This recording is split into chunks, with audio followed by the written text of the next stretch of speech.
Hey everyone, it's nice to see you again via video. This is another video in my Bob and Nikki series discussion.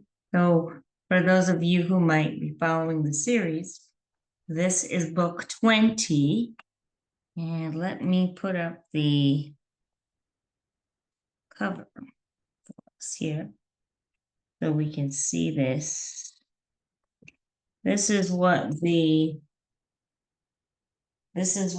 Kindle cover looks like.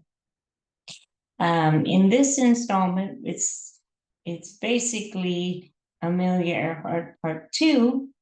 Amelia gets discovered in the previous book. Amelia Earhart gets discovered in a Commonwealth slavery situation that the squirrels happen to be involved in.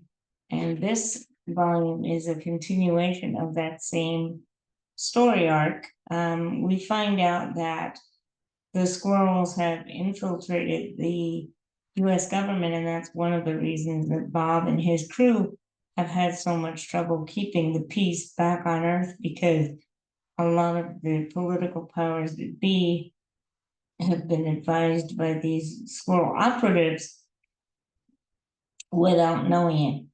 And so the book, the main focus of the book focuses on getting Amelia back to Earth so she can give her secret reports to the White House. It plays on the historical rumor that Amelia Earhart had intelligence for the president, and she was supposed to deliver that.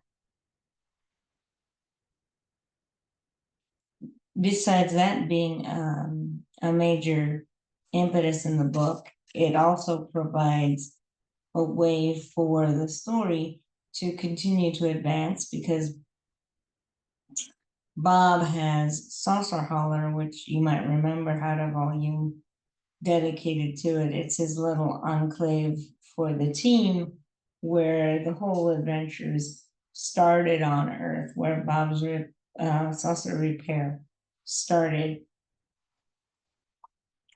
and where they tried to keep coming back. So this book is going to focus on them getting back, and what Bob and his crew end up doing is negotiating a lease with the government to re-establish control, and they have sovereign control over Saucer Holler.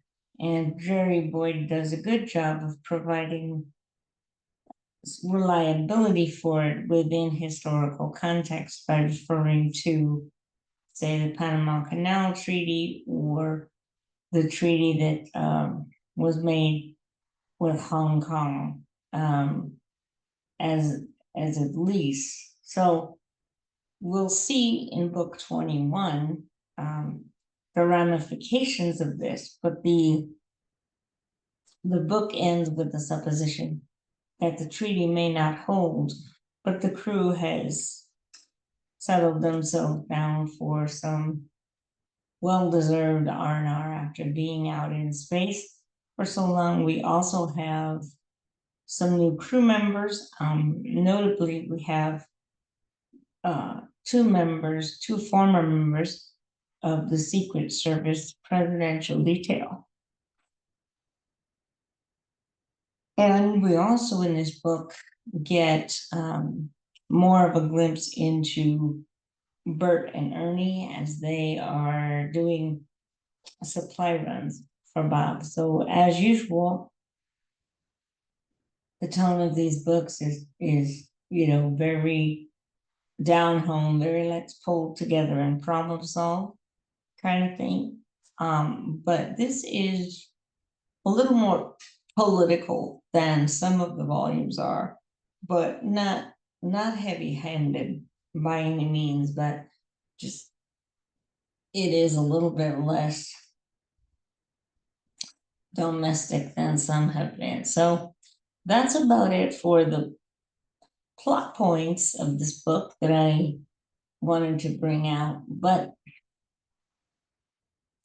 something that I really continue to like about these books is the fact that although Bob is not a pacifist, he really shows a lot of restraint and a lot of respect for the abilities of everyone and for the,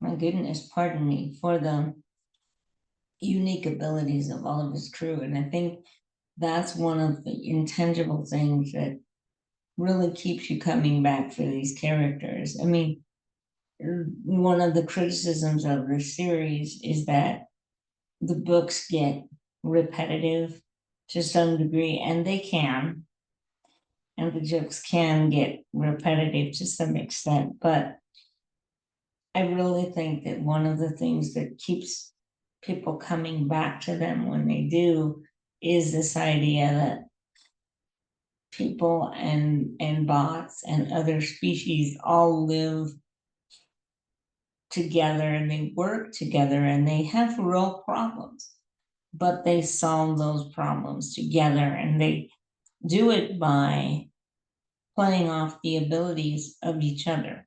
Everyone who's on the crew has something to offer. And it's never a question of I'm not valuable because I can't. It's like you can get with somebody and they'll help you find something, or you can get educated and they'll help you find something to do. So that's another reason why right now I'm taking some time to read some of these volumes again. As it stands here, this is, as I said, the 20th installment of the series, and also it was one of the last books published in 2021, and the podium audio came out in 2022. At this point in the timeline of the series, not Captain now, Admiral Bob Wilson has been head of the fleet and head of the company for about 3 years. So we're at about the 3-year mark of his tenure, and he continues to keep going strong. So I'll be back with another update when I finish book 21, and we'll be able to spend some time with the team on Earth. I hope that if you're reading the series with me, that when you get to this video, that you enjoy it, maybe that you drop a comment and let me know about your favorite observation in the book. There's a scene where Bob has to stare down a whole column of US tanks with his Marines behind him. But I think that might be my favorite scene in the book is imagining him staring down that line of tanks and talking down the soldiers from doing harm to his crew or the American people. It's just a really, not necessarily heartwarming, but it's just gratifying in a way. And I really hope that if you're reading this series with me, that you're enjoying yourself, that you're doing well, and I will see you in my next video. Thanks for dropping by, folks. I'll see you, Lord willing, very soon. Take care, and bye for now.